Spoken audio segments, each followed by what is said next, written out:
Bueno, cuando yo pensé en este ciclo, pensé en mostrarle lugares que se construyeron en el mismo tiempo, en las últimas 2 décadas del siglo XII. O sea, estos edificios se estaban levantando exactamente en el mismo tiempo, para que ustedes puedan entender la cultura que está detrás de esto. Porque si yo les muestro un edificio del Imperio Romano y después un edificio de la época carolingia y después les muestro un edificio de Carlos V, el emperador, son edificios que demuestran contextos muy distintos, disimilares, culturas diversas. Pero aquí lo interesante es que ustedes están viendo, vamos a estudiar 3 edificios completamente distintos, pero que se construyeron en la misma época, ¿ya?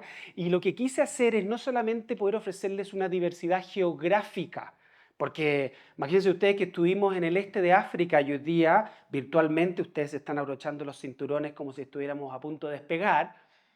Vamos a viajar al Mediterráneo, vamos a viajar a Sicilia, o sea, vamos a pasar de África a Sicilia.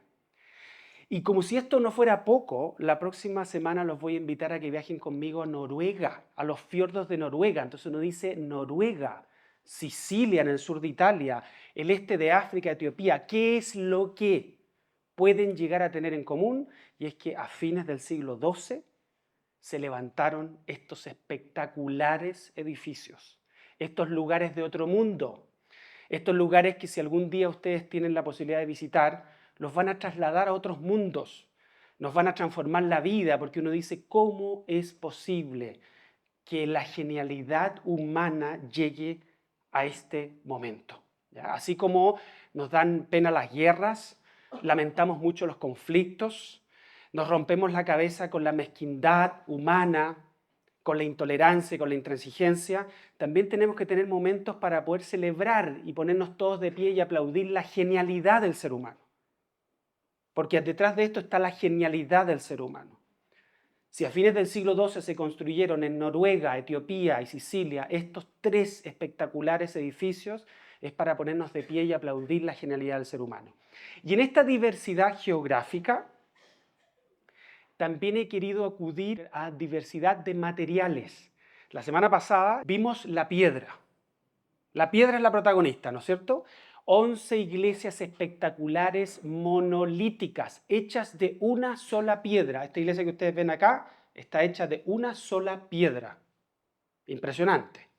Se excavó, se sacó lo que sobraba. Por eso que hay un hoyo, ¿no es cierto? Un forado. No son iglesias que se levantaron hacia arriba, cortadas con piedra, sino que son iglesias esculpidas, como la Pietà de Miguel Ángel, pero que no es una estatua así de 1 por 1. Estamos hablando de iglesias que miden 12, 15 metros, o sea, una labor impresionante, ¿ya? La protagonista de la semana pasada fue la piedra. Los protagonistas del día de hoy son los mosaicos. Y los protagonistas el próximo viernes, la madera. Entonces vamos a ver 3 edificios de la misma época, edificios cristianos. No estamos viendo aquí mezquitas, no estamos viendo templos asiáticos del mundo budista, estamos hablando de 3 edificios cristianos de lugares muy distantes, informados por la misma cosmovisión, porque obvio es el cristianismo, son iglesias. ¿Qué es lo que tienen en común? Son las 3 iglesias, pero que los protagonistas materiales son distintos. Madera, el próximo viernes, la madera nórdica. ¿Con qué construirían los nórdicos si no con madera? Imagínese usted lo que significa meterse en Noruega a una iglesia de piedra, es morirse de frío. Luego el mosaico que vamos a estudiar hoy día y la semana pasada la piedra. Y por eso que el día de hoy nos trasladamos, viajamos virtualmente al alma, al centro, al corazón del Mediterráneo, la isla de Sicilia, que está, si ustedes la ven en el mapa, está en el corazón del Mediterráneo.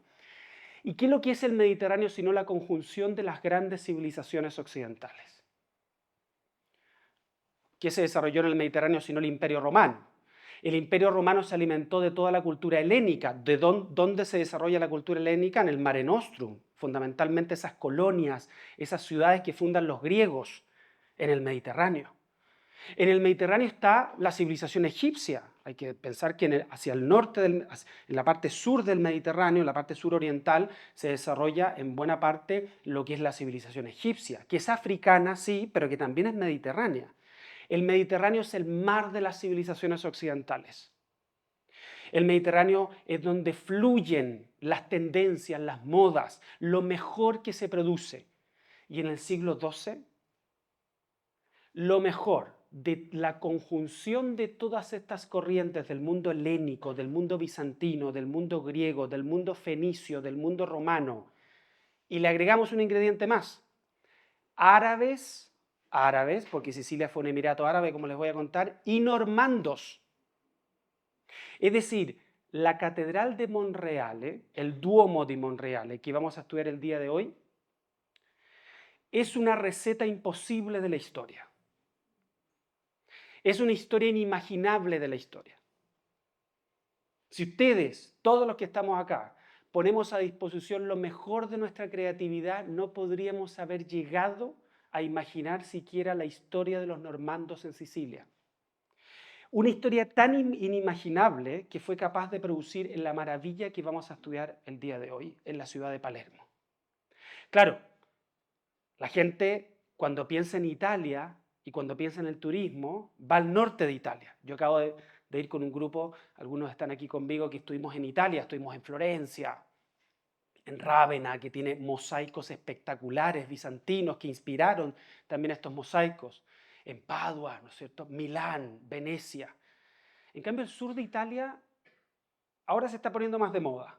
La Puglia se está poniendo más de moda, menos mal, pero se desprecia un poco. El sur de Italia es la camorra, el sur de Italia es corrupción, el sur de Italia es desordenado, el sur de Italia no vale tanto la pena visitarlo. Y sin embargo, a mi juicio, el sur de Italia es lo más extraordinario que tiene el Mediterráneo. Nosotros pensamos en Nápoles e inmediatamente pensamos en la mafia, ¿no es cierto? En Sicilia, muy cerca de Palermo, aquí estamos en Monreale, a una hora en auto ustedes están en Corleone. A una hora de auto de este lugar que vamos a estudiar el día, en Corleone. Y yo he entrado a Corleone escuchando la música del Padrino, por cierto, y es una ciudad miserable, que obviamente se ha hecho famosa por la película, ¿ya? Pero eso es lo que se nos viene a la cabeza, no lo que vamos a estudiar hoy día, ¿ya? Por eso que no nos quedemos, El Padrino es espectacular como película, pero no nos quedemos con esa historia mafiosa del sur de Italia y pensemos más bien en la maravilla que vamos a estudiar. Y esta historia inimaginable, increíble, comienza con el protagonismo de los normandos. ¿Quiénes son los normandos? Los normandos son hombres del norte, Northmen, hombres del norte. ¿Por qué? Porque son vikingos, hombres de Noruega, Dinamarca y Suecia, que se instalan en las riberas del Sena, del río Sena, que ahora está tan famoso el Sena por las Olimpiadas, se instalan como colonos y se afrancesan. Por eso que hay una región de Francia que se llama Normandía, que ustedes probablemente la conocen a partir de la historia de la Segunda Guerra Mundial. Pero Normandía es mucho más que eso, es mucho más que el desembarco de Normandía. Normandía se llama así por los normandos, son vikingos que se instalan como colonos en Francia y consiguen ser condes de Rouen, la ciudad más importante de Normandía, y luego duques de Normandía. Bueno, ellos conquistan Inglaterra. El duque Guillermo de Normandía, el año 1066, cruza el Canal de la Mancha, reclama el trono de Inglaterra y se transforman en los reyes normandos de Inglaterra. Esto va a permitir que durante 400 años los reyes de Inglaterra hablen francés. Esto va a permitir el influjo de palabras latinas y francesas que hace que nosotros que estamos acá nos resulte más fácil aprender inglés que aprender alemán, por ejemplo. El alemán tiene un 6% de latín. Por eso que nos parece una lengua tan lejana, tan difícil. El inglés nos parece, siendo una lengua germánica, mucho más fácil de aprender gracias al influjo de todo el francés y por lo tanto de la lengua romance latina que entró gracias a los normandos. Pero los normandos también fueron grandes protagonistas de la historia de Italia. Y a mí me sorprende la cantidad de veces que he estado en el sur de Italia, que he llevado grupos también, 2 veces hemos hecho la ruta de los normandos, que cuando uno habla con los italianos del sur, no reconocen esto como parte de su historia. Es una cosa realmente increíble. Para ellos la historia de Italia es la historia de las grandes repúblicas italianas, la historia de las dos Sicilias, lo que fue la Sicilia y el Nápoles de España, de la España de los Austria. Eso es parte de su historia. Después Garibaldi, la unificación italiana en 1861. Eso es la historia para ellos. Pero cuando uno le habla de Ley Normanni, Los normandos, para ellos es como prehistoria, es una cosa media rara. Y sin embargo, los normandos fueron grandes protagonistas. ¿Y en qué consiste esta historia? Si ustedes ven el mapa que están viendo ahí, ustedes van a decir, profe, eso no es Italia. No me venga a decir que eso es Italia. Esto es un mapa de Italia hace 1000 años. O sea, no tiene nada que ver con lo que ustedes piensan de Italia. La Italia que ustedes conocen es más nueva que Chile. Se unificó con todas sus provincias, regiones y ducados en 1861. Es más joven que Chile como República Unida. Antes era un mosaico de condados, de ducados que comprendían los estados papales. Ven ustedes el marquesado de Toscana, Córcega, Cerdeña, completamente independientes, el marquesado de Verona, el imperio bizantino en Calabria, en la Bota, abajo, el imperio bizantino, aquí es parte del imperio. Sicilia era un emirato árabe musulmán. El Principado de Salerno, el Ducado de Amalfi, el Principado de Capua. Es un mosaico de territorios gobernados por duques y condes autónomos. Aquí no hay un primer ministro italiano, no hay un rey de toda Italia, eso se inventa mucho después, en el siglo XIX. Acá hay un conjunto, un mosaico de territorios distintos. ¿Y quiénes son los normandos? Los normandos son estos hombres que llegan desde Normandía, ya son católicos, ya se afrancesaron, ya no creen en Odín, eso lo vamos a ver la próxima semana cuando veamos Borgund, y que llegan como peregrinos y como comerciantes y mercenarios al sur de Italia. ¿Por qué? Bueno, ustedes han escuchado una frase muy célebre que es dividir para reinar. Pero ¿qué es lo que pasa cuando el territorio ya está dividido? Yo me aprovecho de eso. Cuando un territorio está unificado, yo tengo que dividir para reinar y conquistar. Pero aquí está muy fácil la cosa, aquí está dado. Ven ustedes lo que está pasando aquí en el sur de Italia. Italia está lista para ser conquistada por un poder extranjero. Porque hay tanta fragmentación política, hay tanta división que los normandos llegan y al principio, a fines del siglo X, al año 999, llegan inocentemente como peregrinos. ¿A dónde peregrinan? Obvio, Roma, y van al monte Sant'Angelo, en la costa del Adriático, un poquito ahí donde dice Ducado de Spoleto, un poquito más arriba, muy cerquita de una ciudad que se llama San Giovanni Rotondo del Padre Pío. Hay un monte que hay un santuario dedicado al monte Sant'Angelo, y los normandos son grandes devotos de San Miguel Arcángel. Por eso el Mont Saint-Michel en Normandía es el santuario principal. ¿Por qué? Porque son ex vikingos. Entonces ellos ven el catálogo de santos católicos cuando se convierten y dicen, ¿cuál es el más guerrero de todos? Este, San Miguel, porque San Miguel es el director de los ejércitos celestiales que luchan contra el demonio. Entonces los normandos, que eran vikingos, que venían de cortar cabezas, dicen, bueno, nos convertimos al cristianismo, pero déjenos elegir el santo patrono. Y no nos pongan a San Rafael, que le va a decir a la Virgen que está esperando un niño. Pónganos al tipo que lideró los ejércitos celestiales contra Satanás. ¿Ya? Y por eso que San Miguel Arcángel es el gran santo patrono de los normandos, y ellos iban al santuario de Monte Sant'Angelo, en Foggia, es en la zona, en la costa adriática, y bueno, empezaron a ir, y empezaron a llegar, y se empezaron a instalar, para que vean ustedes que el fenómeno de la inmigración no es de ahora, cruzaban por pasos no habilitados, diríamos nosotros hoy día, ¿ah? Cruzaban por pasos no habilitados, no estaban debidamente documentados, diríamos nosotros hoy día los normandos, en el siglo XI, y bueno, eran grandes guerreros y muy buenos comerciantes. Entonces, comerciantes, guerreros, peregrinos se empiezan a instalar en el sur de Italia. Se empiezan a instalar en el sur de Italia y poco a poco empiezan a adquirir poder, se empiezan a quedar como colonos y finalmente Enrique III, Sacro Emperador de Alemania, reconoce a Guillermo de Altavilla o Altavilla, ese es el nombre de la dinastía, como conde de Apulia. ¿Ya? O sea, los normandos llegan como colonos y de repente al principal líder normando se le entrega un título, se le reconoce como una autoridad, ya no son grupitos de colonos, ¿ya? Sino que ya se le entrega un título, se le reconoce su autoridad política porque ya han adquirido mucho poder. Entonces ustedes ven ahí justamente la imagen de Enrique III, el Sacro Emperador, que reconoce. ¿Por qué Altavilla? Bueno, justamente porque los normandos provienen de un pueblecito, de un grupo de pueblecitos que se llama Hauteville, Hauteville, Alta Villa en francés, Entonces, Alta Villa es el nombre italiano de las familias normandas de la dinastía, porque van a ser reyes, imagínense ustedes, de colonos, mercenarios, peregrinos y comerciantes se transforman en reyes de Sicilia. Entonces, Tancredo de Hauteville, que viene de este grupo de villas de Normandía, sus hijos se van a convertir en los grandes conquistadores y líderes de la Sicilia normanda. El primero, Guillermo, que es reconocido como conde de Apulia. Apulia es todo lo que está, los territorios que están al sur de Roma, podríamos decir. Su hermano, después el otro hermano, van muriendo de a poco, reciben el título cuando muere el hermano mayor, hasta que llegamos a uno que es una bestia de persona.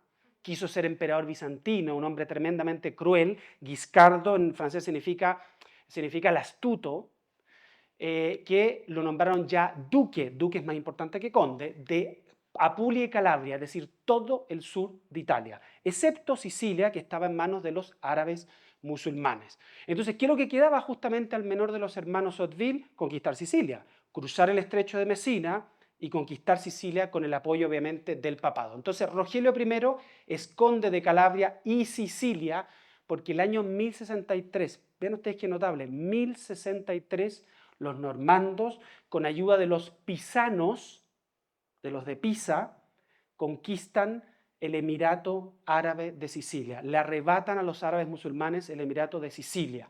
¿Ya? Notable, porque 3 años después, Guillermo el Conquistador, también normando, cruzaba el Canal de la Mancha para conquistar Inglaterra. O sea, en un espacio de 3 años, los normandos se transforman en reyes de Sicilia y reyes de Inglaterra. No son las mismas personas, son normandos todos, pero no es la misma familia, no es la misma dinastía. Bueno, un hijo de Rogelio I, que se llama Rogelio II, un rey extraordinario. Yo alguna vez espero escribir una biografía así como de esas cortitas interesantes sobre Rogelio II, porque es un rey impresionante. Es el hombre que construye lo que conocemos como la civilización normanda en Sicilia. A él le debemos todo, prácticamente, lo que vamos a hablar hoy día. A pesar de que el que construye Monreale es su nieto, Guillermo II, que ustedes lo ven ahí representado en mosaico, justamente regalándole a la Virgen María en esta microarquitectura, es una representación de la iglesia pero en chiquitito, le está ofrendando a la Virgen María la iglesia catedral abadía de Monreale, pero él, este que está acá, que dice ahí, se fijan que dice Rex Wilhelmus, ¿no es cierto? Wilhelmus, es nieto de Rogelio II, que es el gran artífice, el gran constructor de lo que es la historia y la civilización de los normandos en Sicilia. Si ustedes ingresan en Palermo a la iglesia de la Martorana, es una iglesia por fuera barroca, que uno dice, una iglesia barroca más, pero cuando uno ingresa se encuentra con 2 mosaicos preciosos. Uno de ellos es la coronación de Rogelio II. Y si ustedes se fijan, no lo está coronando el arzobispo de Palermo, no lo está coronando el Papa, lo está coronando Cristo mismo. Y ahí es notable porque a pesar de que ahí dice Rogerius Rex, está escrito con letras griegas. O sea, piensen ustedes que este es un descendiente de los normandos, o sea, sus tatarabuelos eran vikingos que destruían monasterios y todo eso, que se convierte en rey de Sicilia, porque conquista todo el sur de Italia. Piensen ustedes que esto, que era un mosaico, ya no es mosaico, pues ya está todo de color verde. ¿Por qué? Porque los normandos se alzan como reyes que unen Apulia, todo esto es Apulia, Calabria y Sicilia. Y todo esto se convierte en el reino normando de Sicilia con capital en Palermo, que es donde está Monreale. ¿Ya? Entonces, lo notable es que él, a partir de 1105, es conde de Sicilia, lo hereda de su padre, Rogelio I, duque de Apulia y Calabria, lo hereda de sus tíos, y finalmente se convierte en rey de Sicilia, coronado como tal. Es decir, es el primer normando que recibe el título de rey, que es el título máximo que uno puede recibir antes de ser emperador prácticamente, y en este mosaico precioso se ve a Cristo mismo, ¿no es cierto?, que lo está coronando con una corona que no es propia del mundo vikingo ni francés, que es una corona típicamente bizantina, ¿no es cierto?, del Imperio Romano del Este, con un manto de coronación que está hoy día en Viena, que se los voy a mostrar porque es espectacular, hecho por artesanos árabes. Pero ¿cómo? Si a mí me contaron que la época medieval era pura guerra e intolerancia. Bueno, bote ese manual a la basura y venga a escuchar al profesor hablar de historia medieval como corresponde. Y viaje, porque los viajes nos destruyen todos los prejuicios y mitos que nos han contado durante no sé cuánto tiempo. Vean ustedes, la flor de lis, ¿por qué la flor de lis? Porque es normando. Azul, flor de lis de oro, Francia, los capetos. Manto de coronación como rey de Sicilia y una corona en estilo bizantino. O sea, lo más ecléctico, lo más integrado que ustedes se puedan llegar a imaginar. ¿Ah? En una época donde supuestamente era todo tan oscuro, tan retrógrado, donde las civilizaciones no podían conversar entre ellas, aquí ven ustedes absolutamente una integración maravillosa. Aquí está el manto, ¿se fijan? Está así porque se pone por encima. Aquí están los broches que van sobre el hombro, ¿se fijan? Los broches. ¿Qué es lo que ven ustedes? Dos leones venciendo a los camellos. Una representación del cristianismo que conquista la isla siciliana, que era un emirato árabe musulmán. Miren ustedes qué espectacular. Al medio, el árbol de la vida, pero no como lo representaríamos en Europa, sino que como se representaba en el mundo musulmán. Es una palmera de dátiles. Estamos casi en el norte de África, ¿ya? Aquí ustedes quizás no lo alcanzan a apreciar, pero yo sé que muchos de ustedes leen árabe antiguo, pero esto está muy lejos, así que no lo van a poder leer. Pero aquí hay un poema que los artesanos árabes que hicieron este manto para la coronación de Rogelio II le dedican al rey. Ustedes comprenderán que un rey que llega a aplastar, a destruir, a aniquilar las poblaciones locales no cristianas, no se va a ser merecedor de un poema. Y el poema es fantástico, porque habla del rey de las tres culturas, el rey tolerante, el rey que toma lo mejor de Sicilia y lo pone a disposición del arte, de la civilización, que no está preocupado de aplastar en quien no cree en Dios. Él dice, no importa que ustedes crean en Alá, da igual, estamos en el siglo XII. Ojo, parece que no hemos avanzado tanto. Tiene en su corte un hombre que se llama Mohamed al-Idrisi, un musulmán que es el mejor cartógrafo de Europa, hasta que los portugueses y los españoles empezaron a navegar y a producir mejores mapas en el siglo XV. Obvio, si yo navego por todo el mundo, voy a mejorar la cartografía. El mejor cartógrafo de Europa es un musulmán trabajando para un rey cristiano que se llama Mohamed al-Idrisi y que escribe el Kitab Rujar, Kitab en árabe es el libro de Roger, con una admiración entrañable y profunda por este rey, realmente notable. Miren ustedes ahí cómo está una de las imágenes del Kitab Rujar, donde aparecen, lo que ustedes ven aquí son cadenas montañosas, los lagos, el Mediterráneo. Ven ustedes ahí cómo se ven las montañas con sus flujos de ríos y alimentando los lagos. Claro, a nosotros esto nos parece infantil. Bueno, vayan ustedes a hacer una cartografía en el siglo XII mejor que esta, sin las cosas tecnológicas que tenemos hoy día y sin los drones y sin las fotos astronómicas. Estamos en otra época, evidentemente. La mejor cartografía realmente impresionante y notable. Vean ustedes esto, qué maravilla. Yo he tenido estos documentos aquí al frente en Sicilia. Cuando hemos viajado con los grupos, hemos entrado a archivos y hemos visto estos pergaminos con 3 columnas escritas en los 3 principales idiomas del Mediterráneo. El árabe, esto en un mismo documento, esto no es Photoshop. Al medio el latín y a la izquierda el griego bizantino. Demostración, ¿se han fijado, por ejemplo, que hoy día los carteles en algunos países los ponen, por ejemplo, en la lengua autóctona y en la lengua nacional? Por ejemplo, si ustedes van a Irlanda o si ustedes van a Gales, se van a encontrar con que los carteles están en inglés y en gaélico o en irlandés. Y se sienten súper modernos. ¿Ah? Y de repente uno va aquí al sur de Chile y se encuentra con carteles escritos en mapudungún y en castellano y nos sentimos súper modernos, ¿no es cierto? Bueno, hace 850 años, ven ustedes, la emisión documental en Sicilia se hacía en muchos casos en los 3 idiomas. 3 idiomas, no 2. ¿Ya? Aquí no hay aniquilación, aquí no hay destrucción, aquí no hay imposición total y agresiva de una cultura conquistadora sobre otra, sino que lo que hay es una asimilación de lo mejor que cada cultura puede ofrecer para generar civilización.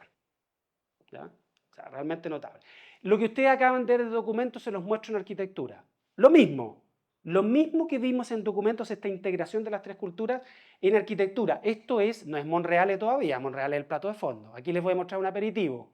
Esta es la capilla palatina del Palacio de los Normandos en Palermo. Vean ustedes, lo mismo que les mostré en texto se plasma en la arquitectura. Miren, el suelo latino, cosmático de piedra, típico de la arquitectura latina, típico de las iglesias de Roma. Lo mismo que el latín que les mostré en la columna. Las paredes, mosaico de oro bizantino, típicamente bizantino, lo que vemos en Rávena, lo que se ve en Santa Sofía, de todo eso. Es decir, el mundo latino, el mundo griego, y arriba, vean ustedes qué cosa más maravillosa, mucarnas pintadas, policromadas de madera árabe.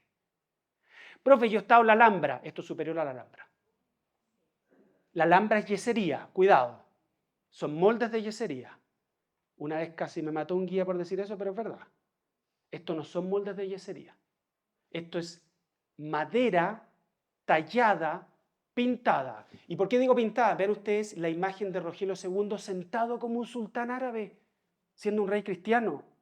¿Por qué digo que es notable que sea policromada? Porque acuérdense ustedes que en el arte musulmán no se representa ni a Alá, no se puede presentar a Alá, ni al profeta Mahoma, y generalmente el arte musulmán es muy figurativo, se representan figuras geométricas, figuras florales, pero no tanto a las personas.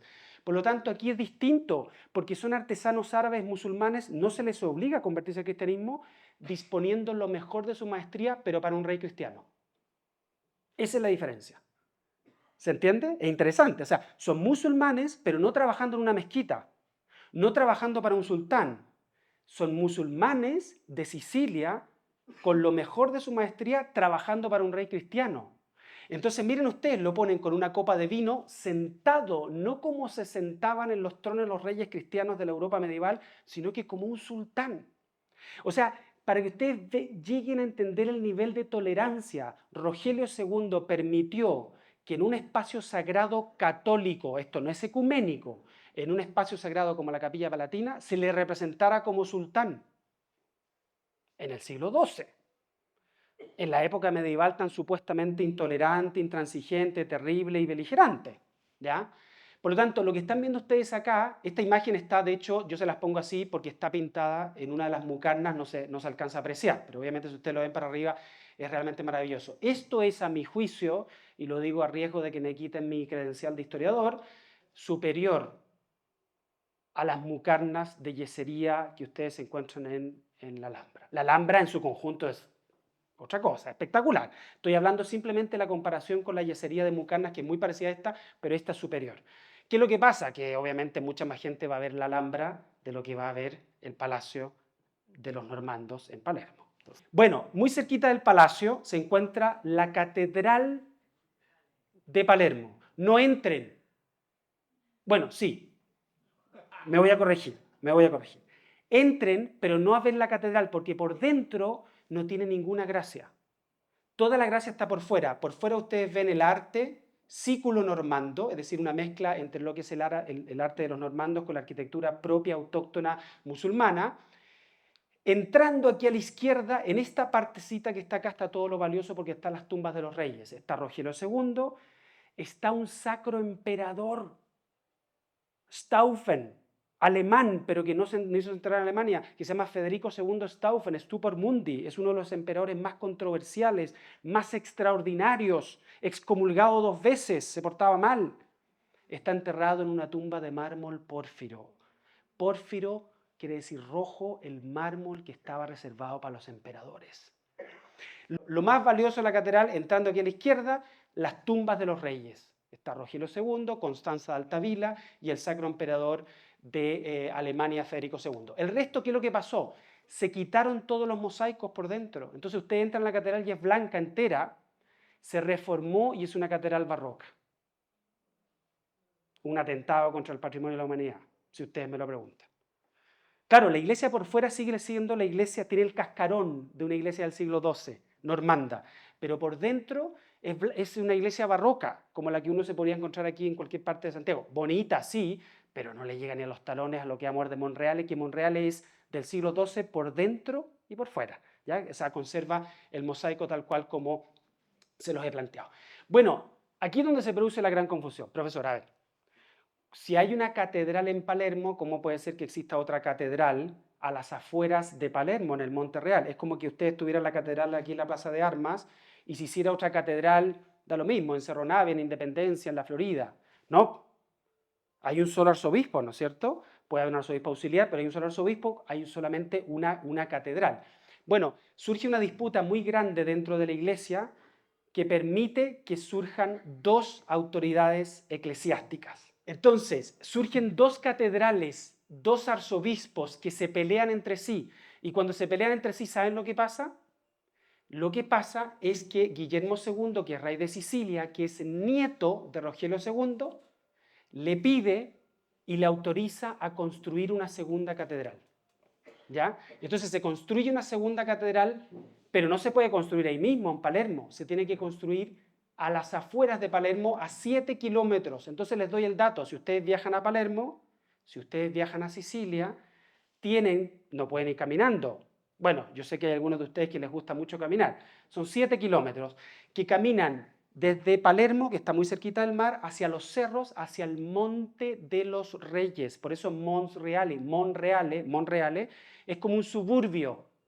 Es como un suburbio de Palermo que se construyó Monreale sobre el monte. Entonces ustedes caminan por acá, 7 kilómetros en esa dirección hacia el Monte de los Reyes y llegan a este lugar. ¿Ven? Esto es Monreale. Esto es Monreale. ¿Ya? Entonces, para que ustedes sepan, esta es la Catedral de Palermo, por dentro no tiene ninguna gracia, caminan 7 kilómetros y llegan al Monte de los Reyes, a la periferia, donde está la Catedral de Monreale, construida con los auspicios de Guillermo II el Bueno de Sicilia. Entonces, si ustedes se fijan, se parece mucho a la Catedral de Palermo, mucho, ahí está por fuera, pero la gran diferencia es que por dentro conserva los maravillosos mosaicos que vamos a estudiar. Uno de ellos, justamente, un mosaico que representa a Guillermo II, que es nieto de Rogelio I, que le está regalando esta iglesia a la Virgen María como un regalo especial. Entonces, si ustedes se fijan lo que hay acá, estos son los cerros de Palermo, a 7 kilómetros del centro de la ciudad. Obviamente ha crecido una ciudad moderna en su alrededor, pero ustedes tienen que imaginarse que estos son los cerritos y que originalmente solo habría existido esta maravillosa catedral en estilo árabe normando. Bueno, no es solamente una catedral, eso es lo notable, sino que además es una abadía, la abadía de Santa María la Nueva, habitada y administrada por una comunidad de monjes benedictinos, como los benedictinos que están aquí muy cerquita en un cerro, aquí en Las Condes. Y aquí no se alcanza a notar mucho, aquí está el plano, digamos, por la proyección no se alcanza a notar, pero esta es la entrada de la catedral, el pórtico de entrada, y cuando ustedes entran en la parte izquierda se encuentra el claustro. El claustro no es propio de una catedral, es propio de una catedral que contiene una comunidad monástica, es decir, que hay una comunidad de monjes que se preocupan de administrar la catedral. Esto no es tan típico en Europa. En Europa lo que ustedes se van a encontrar en la mayoría de los casos es una catedral, que tiene una iglesia, y ustedes entran a la iglesia, en fin, y todo eso, pero esta tiene adosada, como parte del proyecto arquitectónico original, una abadía, ¿no es cierto? Aquí no se nota mucho, pero ustedes tienen que imaginarse las líneas un poco, donde existiría una comunidad de monjes benedictinos. Nada más entrar aquí, nos encontramos con esta espectacular puerta de bronce del siglo XII, hecha por maestros de Pisa, pisanos, que se conoce como la puerta del paraíso, y es muy interesante porque uno dice, ¡ay, qué linda la puerta! Pero no es solamente una puerta linda, sino que es un preludio a los mosaicos, te prepara a los mosaicos. Es una puerta que no te habla, pero si te pudiera hablar te diría, ¿te gusta esta puerta? Bueno, cuando tú entres, fíjate en lo que vas a ver. Si la puerta pudiese hablar, nos diría eso, nos diría, esta puerta es espectacular, es soberbia, es impresionante, con el tetramorfo, ¿no es cierto?, la imagen de San Juan, la imagen de Lucas y todo eso, escenas del Antiguo y el Nuevo Testamento, es una puerta sensacional, ya quisiera yo tenerla en mi casa. Pero es un preludio, no es el plato de fondo, te está anunciando la maravilla que tú vas a ver. Y créanme, que yo que he visto muchas veces Monreale, me encanta ver la reacción de la gente. Yo creo que ver la cara de unas personas cuando entran a una iglesia te dice mucho de la iglesia. Entonces yo muchas veces después de recorrer con detalle toda la catedral me siento con paciencia y veo la cara de los turistas que entran. Esos turistas que dijeron no voy a ir al sur de Italia, sí puedo ir a Florencia. No le voy a quitar un solo día a Florencia, la Florencia de Dante, ¿y para qué? Para ir al sur de Italia. Y entran por culpa de algún historiador que les dijo que fueran y se encuentra con esta maravilla y uno ve cómo se les cae al suelo la mandíbula, porque es realmente impresionante lo que ven. Y lo que ven son realmente espectaculares. O sea, créanme, estos son pilares romanos que le regaló el Papa al arzobispo, al obispo de Monreale para levantar la catedral, es simbólico, ¿no es cierto? Es como los pilares que sostienen la catedral vienen de Roma, son pilares romanos regalados por el Papa. Ustedes no son allegados, no son allegados, ustedes fundamentan la construcción de la catedral con lo mejor de Roma. Y luego se levantan, ¿no es cierto?, los mosaicos bizantinos, 6.500 metros cuadrados de mosaico. ¿Ustedes alguna vez, yo no sé si alguien aquí ha hecho mosaico, ¿ustedes saben cuánto uno se demora en hacer un metro cuadrado de mosaico? El mosaico, ustedes saben, no es pintura. Hay que trabajar, hay que poner, hay que hacer 6.500 metros cuadrados de mosaico. Esto es una bendita locura.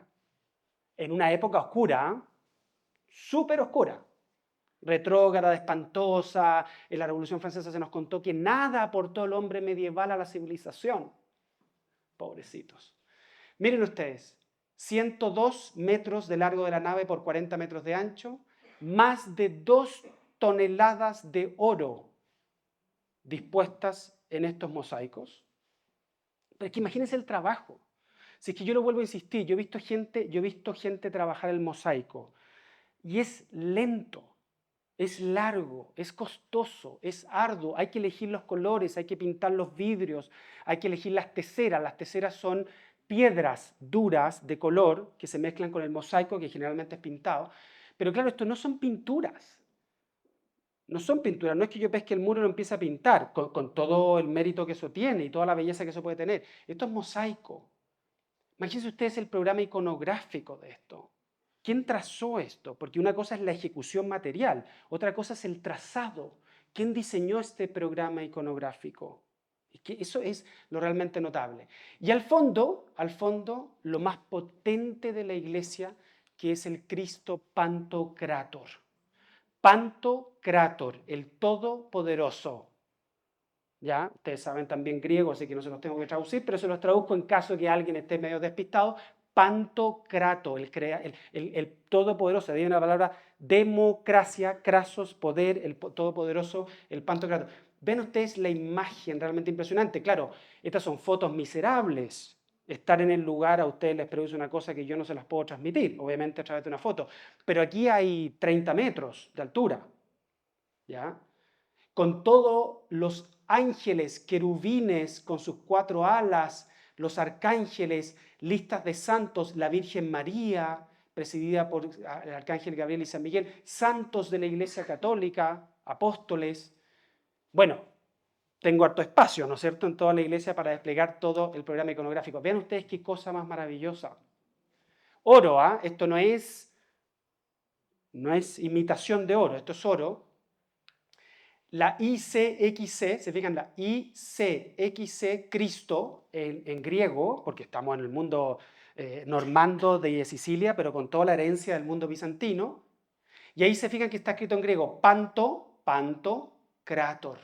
Pantocrátor.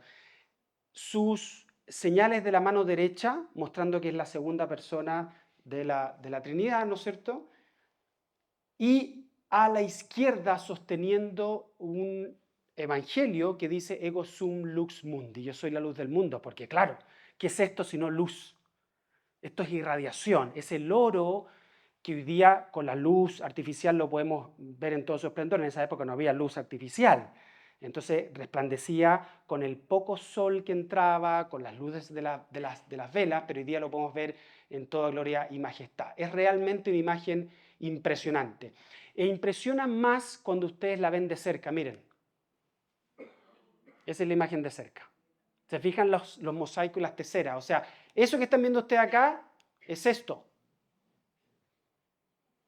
¿Ya? Pero estamos hablando de una imagen que es grande. O sea, de aquí a acá hay 3 metros, de aquí a acá hay 4 metros. O sea, estamos hablando de una imagen muy grandiosa. ¿Ya? La imagen principal de la iglesia. Ven ustedes aquí el trabajo del mosaico, lo fino, cómo cómo trabajan este degradé, que no es pintado, sino que van utilizando distintos grados del color café, distintos grados del azul. O sea, ¿qué les puedo decir? Es una obra majestuosa. Nosotros hoy día no tendríamos paciencia para hacer esto. ¿En cuánto tiempo Se hizo en 20 años. ¿20 años? 20 años. O sea, es un tributo a la capacidad del ser humano en hacer esto. Esto no es el mundo griego, no es el mundo romano, no son los sumerios que inventaron la escritura, no es gente que ha subido a la tarima, los hemos aplaudido. Esta es la época que ha sido pateada en el suelo. Este es el basurero de la historia, esta es la Edad Media, para que lo tengan en cuenta. ¿Ya? O sea que es realmente impresionante. Foto sacada desde abajo hacia arriba, este es el artesonado. Les tengo una mala noticia del siglo XIX. Se quemó. Se quemó. Hubo un incendio, ¿qué es lo que se quema primero? Ustedes lo vieron con la Catedral de Notre Dame, que reabre, les cuento, me soplaron acá el 8 de diciembre de este año, reabre la Catedral de Notre Dame. Se quemó esto hace como 200 años y entonces hicieron una imitación de cómo habría estado pintado el techo de madera. ¿Ya? Pero lo que es original esto que ustedes ven acá y lo que demuestra el programa iconográfico son escenas del Antiguo y del Nuevo Testamento. ¿Ya?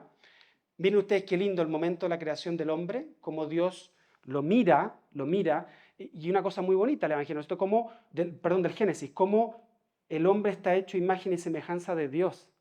Entonces Dios mira al hombre en los ojos y se reconoce a sí mismo. Qué espectáculo. No, sí, es que es realmente extraordinario. La creación de los animales y de la naturaleza, o sea, una escena del Antiguo Testamento y una escena del Nuevo Testamento. Ustedes la conocen, la resurrección de Lázaro. ¿Ya? Lázaro, una escena del Antiguo y Nuevo Testamento. Entonces, a la izquierda, escenas, a la derecha, escenas del Antiguo Testamento y del Nuevo Testamento realmente notables. La imagen de la coronación de Guillermo II, nieto de Rogelio, el Grande, ¿ya? Que se casó además con una amiga mía, que se llama Juana Plantagenet. ¿Por qué amiga? Porque yo le he dedicado años de estudio a una hermana de ella, que se llama Leonor Plantagenet. Son hijas de Leonor de Aquitania, una amiga de ustedes. Y de Enrique II Plantagenet. ¿Se acuerdan El León en invierno, la película? Espectacular, ¿no es cierto? Bueno, esa pareja tormentosa, que tenía una relación muy tremenda entre Leonor de Aquitania y Enrique II, tuvieron hijos, entre ellos Ricardo Corazón de León. Bueno, ella es hermana de Ricardo Corazón de León. Cuando partió a la Tercera Cruzada, ¿saben lo que hizo Ricardo? Dijo, voy a pasar por Sicilia a ver a mi hermana, a Juanita, mi hermana menor, a ver cómo le está yendo con Guillermo II de Sicilia. ¿Ya? Juana Plantagenet, hermana chica de Ricardo Corazón de León, estaba casada. Y Ricardo Corazón de León no encontró mejor cosa que quedarse 6 meses en Sicilia. Porque iba en dirección, claro, la primera cruzada por tierra, un desastre, cara, terrible. La primera cruzada fue impactantemente ardua. La segunda se dieron cuenta que era más caro, pero más rápido y mejor irse por mar. Entonces salían de Marsella, los cruzados, iban a Roma a pedir perdón por sus pecados, porque las cruzadas eran una suerte de peregrinación, y luego muchos de ellos pasaban por Sicilia. Y acá en Sicilia resulta que Ricardo Corazón de León, que es como el gran cruzado, tenía a su hermana. Entonces quedó 6 meses y dicen las malas lenguas, pero ustedes no se lo cuenten a nadie, que se gastó buena parte de su dote, el hermano, ¿ya? Ricardo Corazón de León. Bueno, y entonces ahí está la imagen donde aparece Guillermo II con su mujer Juana Plantagenet y Ricardo Corazón de León, que está siendo recibido año 1189-1190 en las Cruzadas. Y abajo una imagen, esta le tengo mucho cariño, de un santo mártir de Inglaterra que ustedes también conocen, que se llama Santo Tomás Becket. Y ustedes dirán, ¿qué es lo que hace la imagen de un santo inglés en el siglo XII en una catedral italiana, en la Catedral de Sicilia? Bueno, porque Juana Plantagenet es hija de Enrique II de Inglaterra. Enrique II de Inglaterra, tampoco se lo cuenten a nadie, mandó a matar a Tomás Becket. ¿Se acuerdan la obra Asesinato en la Catedral, Murder in the Cathedral? Y entonces, bueno, hay una imagen de Santo Tomás Becket. Además de las imágenes de Santo Tomás Becket y otros santos, nos encontramos con tumbas importantes. Por ejemplo, Margarita de Navarra, mujer de Guillermo II, el que mandó a construir la iglesia, obvio. Si mi marido manda a construir la iglesia, déjenme un espacio para poner mi tumba, por lo menos, para que la gente pase, rece por mi alma, se acuerde de mí y todo eso. Las tumbas de Guillermo I, hijo de Rogelio I, y de Guillermo II. Ahí está el mármol pórfiro, se fija que es un mármol de color rojo, reservado para los emperadores, pero los reyes normandos de Sicilia eran medios patúos, así que lo hacían para ellos. Y una cosa muy importante, las vísceras de uno de los reyes más importantes de toda la Europa medieval, que es San Luis de Francia. Las vísceras, las entrañas. ¿Por qué? Porque en la octava cruzada, mucho tiempo después de Ricardo Corazón de León, San Luis de Francia participó en la octava cruzada, que fue un desastre, y se murió en Túnez. Se murió en Túnez. Claro, había que llevarse el cuerpo de vuelta a Francia, obvio, a la Santa Capilla o a la Catedral de Saint-Denis, donde están enterrados los reyes de Francia. Pero como tú no podías subir el cuerpo en un avión, porque no habían aviones en esa época y llevarlo, tú tenías que ir parando en el camino. Y una de las paradas fue Sicilia. Y como él ya tenía fama de santidad, los sicilianos dijeron, bueno, este es el cuerpo de San Luis de Francia, déjenme, ¿podemos quedarnos con algo, algún recuerdo, algún souvenir? Y entonces están las entrañas de San Luis de Francia. El resto del cuerpo, para que ustedes vean cómo es la historia, se llevó a Francia y fue profanado en la Revolución Francesa. En Saint-Denis. Todos los cuerpos de los reyes medievales a los modernos no los tocaron. ¿Se fijan la imagen peyorativa y despreciativa de la época medieval? Los de la Revolución Francesa se ensañaron y profanaron todas las tumbas o casi todas las tumbas de los reyes medievales, porque como la época medieval no vale nada, entonces destruyeron a todos estos reyes feudales, terribles, espantosos, crueles. Después la Revolución Francesa se cargó a 90.000 personas en 2 años, pero no importa. Y San Luis desapareció.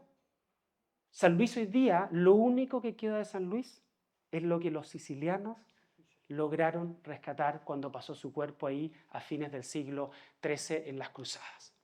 Y bueno, finalmente la abadía, con esto ya voy terminando, está la iglesia, están los mosaicos, lo principal, lo maravilloso, lo espectacular, lo que hace esto un lugar de otro mundo, pero no puedo terminar la conferencia sin decirles que cuando ustedes salen de la iglesia se encuentran con este espectáculo, que es el claustro. El claustro es parte de la arquitectura monástica de los monjes, ellos rezan ahí, caminan, el centro tiene que representar el paraíso, por lo tanto, siempre en los claustros adentro hay flora, o sea, hay árboles, porque tienen que representar el paraíso.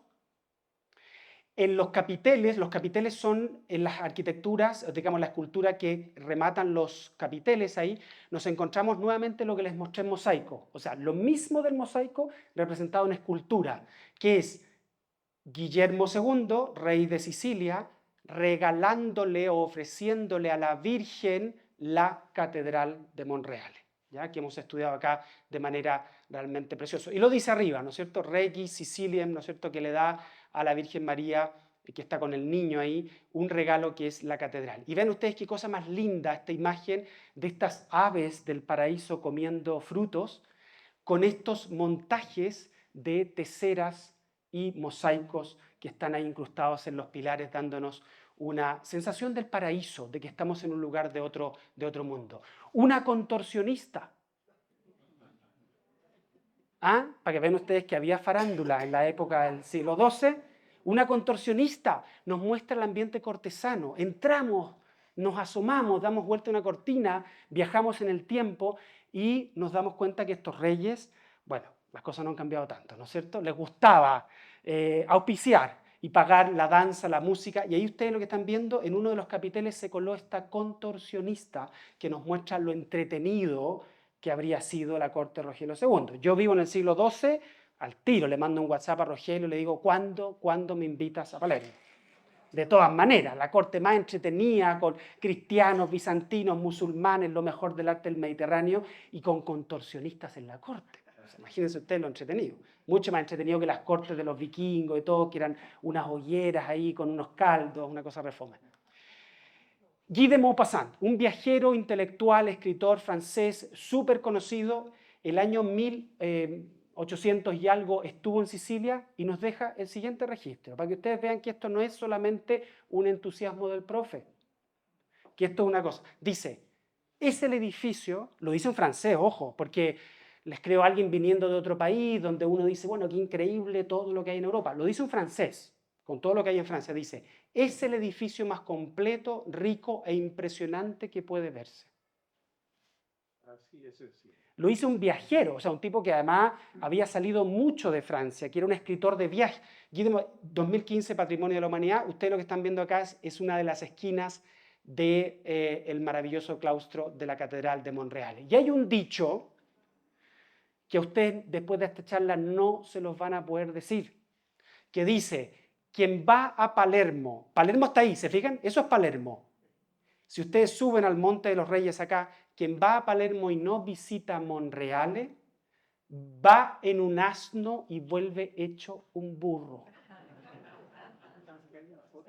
¿Ya? Ya. Si ustedes van a Sicilia, entonces vayan a Monreale y ustedes le dicen, he visto Monreale, por lo tanto vuelvo a Chile, hecho un rey. Muchas gracias.